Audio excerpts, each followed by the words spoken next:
Okay, everyone. I'm Mark Passio of WhatOnEarthIsHappening.com. Welcome and thank you all for being here today. Thanks to the Tesla Science Foundation for inviting me to speak at this great conference. My presentation is going to be fast-moving and hard-hitting, so strap yourself in and let's get started. It's called Scarcity to Abundance. What will it take to make Tesla's dream a reality? And this presentation may be a little bit hard for some people to hear today. Not everybody may be ready for it, and that's okay. I'm going to say the things I'm going to say anyway, and perhaps they will be seeds that will perhaps sprout and grow at a future time. This is the goal that we're all here for. We say that we want free energy, and I emphasize the word say because there's oftentimes a lot of opposition between our thoughts and our actions. What we will do to make that reality actually come about and manifest itself. So, this is what we want. We want to do away with the current unsustainable, controlled energy paradigm. Okay? I call it the scarcity paradigm. It's controlled energy. It's ecologically polluting and unsustainable. It's based in the fear of scarcity. It perpetuates dependency. It is maintained by violence, exploitation, and imperialism.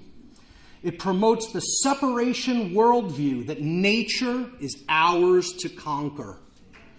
It stagnates human evolutionary progression. It's completely immoral because it is in opposition to spiritual law.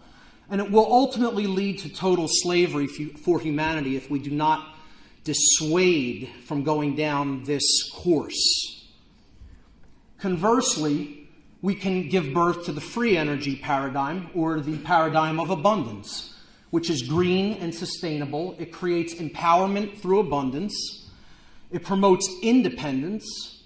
It is based in genuine power because when there is no scarcity, that obviates the need for aggression to control resources. It promotes the integral worldview that we are a part of the balance of nature. We are a part of nature. We do not own it to exploit. It promotes human evolutionary progression. It is moral, which means that it is in harmony with spiritual law, with the laws of morality. And it ultimately will lead to true freedom for humanity. But see, part of the problem is that a lot of people want to put the cart before the horse, so to speak. You can look at Tesla as the cart and the true understanding of freedom as the horse that has to lead the way to bring that new and sustainable energy paradigm into manifestation. So what is the problem? Why don't we have free energy? What is holding us back from it? Well, this is the part that may be difficult for a lot of people to hear. Why don't we have all of the wonderful innovations that Tesla envisioned? Why aren't we operating on a wireless world? Not on fossil fuels and the dependency that goes along with it. Why hasn't Tesla's vision for the future already come about?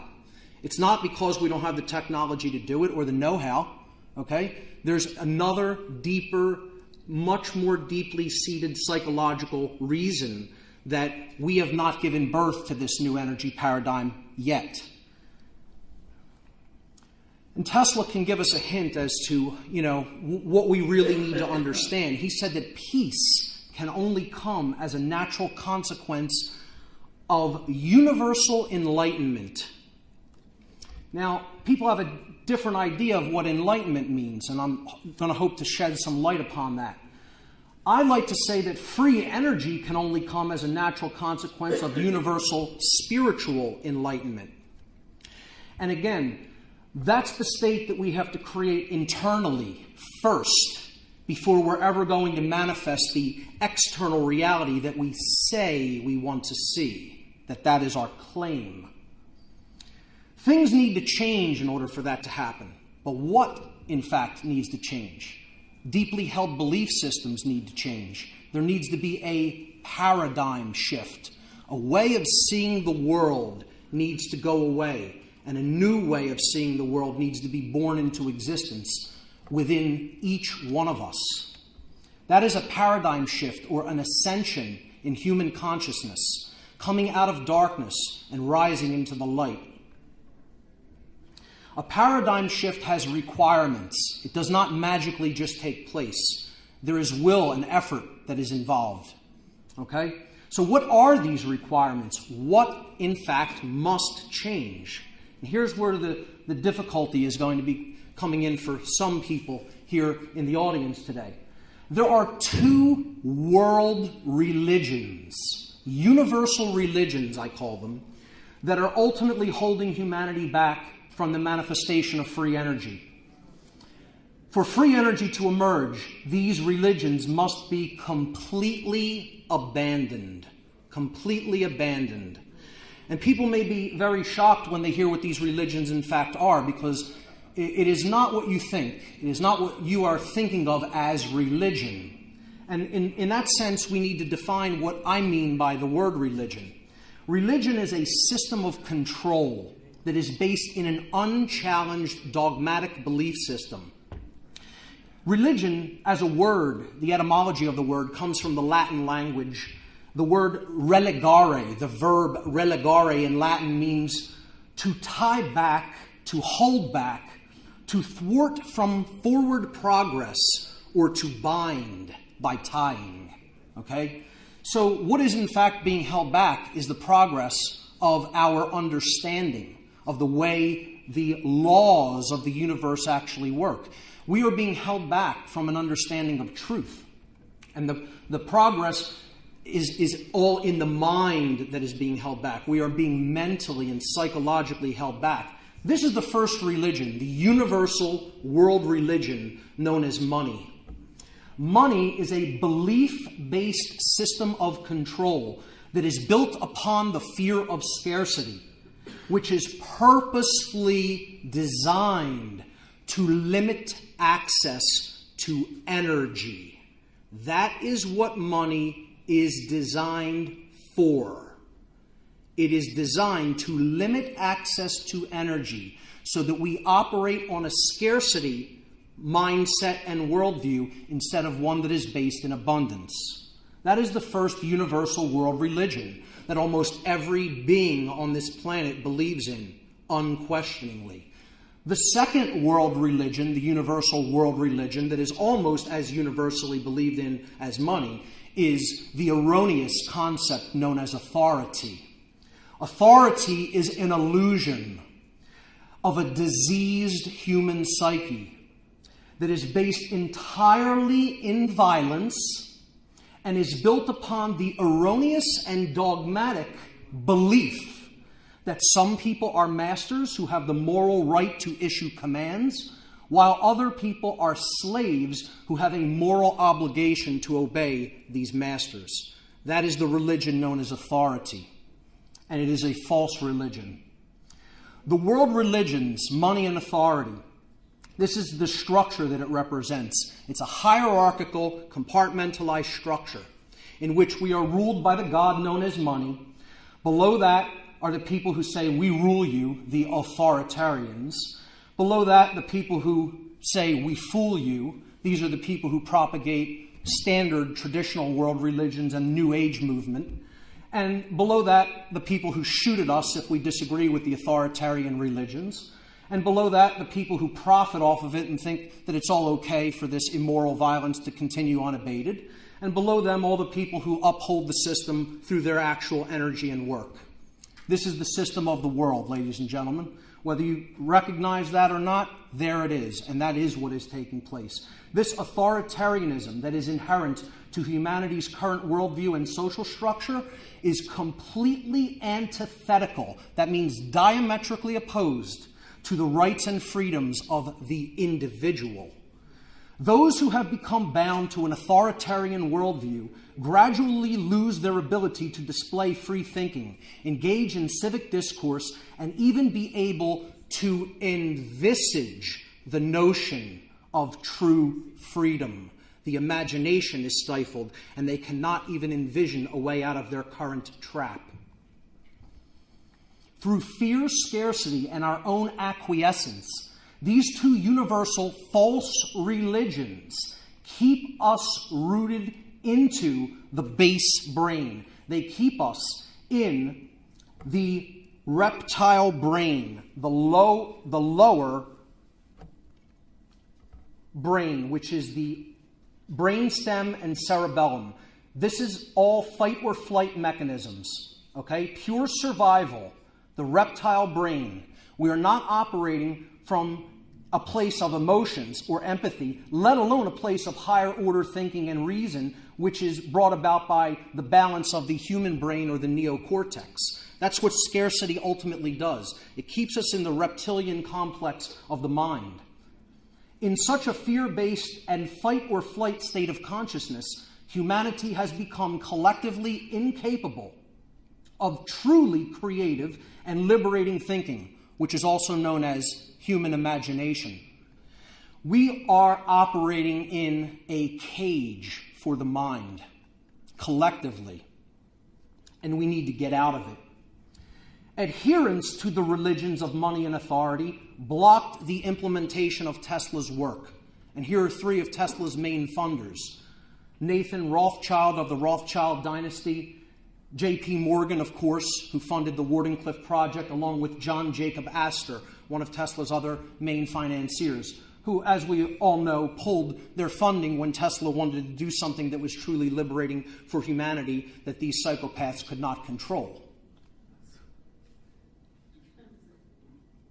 But you know, who followed those orders? Those orders came down to military men, followers of orders, who decided on those orders to destroy the Wardenclyffe Tower so that it could not be studied and understood further and preserved for posterity, and hopefully be activated at some future point so that we could really move into a sustainable future as far as energy was concerned. Order followers did that. Adherence to the religion of authority. To this day, adherents of the religions of money and authority still block the implementation of Tesla's work. And they don't care who they have to exploit, or even if they have to destroy the very living, dynamic energy system upon which we all depend for life, called the Earth itself. You know, profit above people, profit above the Earth. To this day, these adherents are polluting the very system upon which we all depend for life continuously. And we're letting them do it. You know, how quickly we forget about things like the Gulf oil spill as soon as the media stops talking about it. We have such a short attention span. See, it's all about profit, all about worshiping at the altar of mammon. And that's where they want us. They want us in their mindset. They want to give us a watered-down version of the way that the psychopaths at the top level think. You know, if you're saying, is what I'm basically saying that this is a conspiracy? Absolutely, I'm saying that. But I'm not here to talk about the people who are ultimately in charge of that worldwide conspiracy.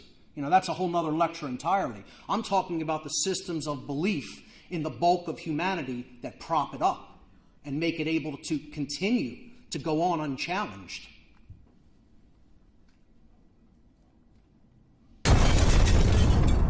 That's true for the majority of the people of this world, as painful as it is.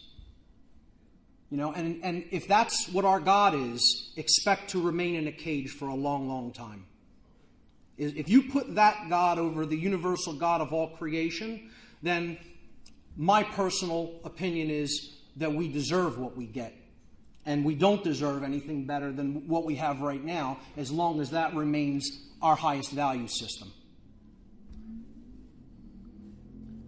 Imperialism. This is what the worshippers of the religion of authority, those who worship at the altar of authority and are order followers. You know, if you don't believe that this slide is true and this is what we're really doing, and that we're attacking other nations to take resources because we think we should have it at their expense, you know, I think you're a very naive person if you don't think that's the main motivating factor personally. Worshipping at the altars of money and authority, most so-called modern science is being used to perpetuate control, greed, and hegemony, rather than what Tesla wisely told us that science should be used for, the betterment of humanity. You know, it's about making more effective weapons of destruction and controlling people through media and food and surveillance systems, etc. That's the cutting edge of science today, not the betterment of humanity and using it for liberating purposes, unfortunately. I think if Tesla was here, and I do believe that Tesla is here in spirit, absolutely, I think he would be telling us one thing, and he would say it in 2 words. He would say, get out. And he would mean get out of the mind control, get out of the head cage, get out of the systems of illusory belief that do not serve who we are. That's what Tesla's message would be if he were here today. He would tell us that until we come together in a universal spirit of enlightenment and oneness and get out of the separation worldview and get out of these completely illusory religions that have owned our minds for thousands of years, we're never going to have his implementation of free energy, or any other implementation of free energy for that matter. And if we ever want to see this headline come true, what we ultimately need to do is turn within. Look within. Ask ourselves, do our systems of belief serve who we are and what we say we want? Or are we in internal opposition to what we say we want through what's going on in here and in here? And with that being said, I think Tesla would have told every one of us that it is all up to the individual. The answer lies in the reflection that you see in that device. That's where the answer lies. Ultimately, what we each need to do is look within ourselves, develop a newfound sense of self-respect, and free our minds. When we do that, the stars are the limit. Ladies and gentlemen, thank you very much for your kind attention. Thank you very much. Thank you. One more thing what I want to ask Mark. Mark have every year a conference, Free Your Mind. Can you give us a few? Sure. Yeah, Nick is talking about the conference that I helped to co-host. I'm one of the co-hosts of the Free Your Mind conference. We held it back in 2011 in Philadelphia. We're going to be having another huge conference in Philadelphia. It's called Free Your Mind 2. It's coming up April 25th, 26th, and 27th at the Arch Street Meeting House in the historic district of Philadelphia. We're going to be bringing 24 speakers in from all over the country. I have tons of flyers out in the foyer. Pick one up on your way out. See me, see Barb or Tim. We have flyers for you, and we hope to see you at the Free Your Mind conference. In the meantime, check out my website, whatonearthishappening.com, and the conference's website is freeyourmindconference.com. Thank you.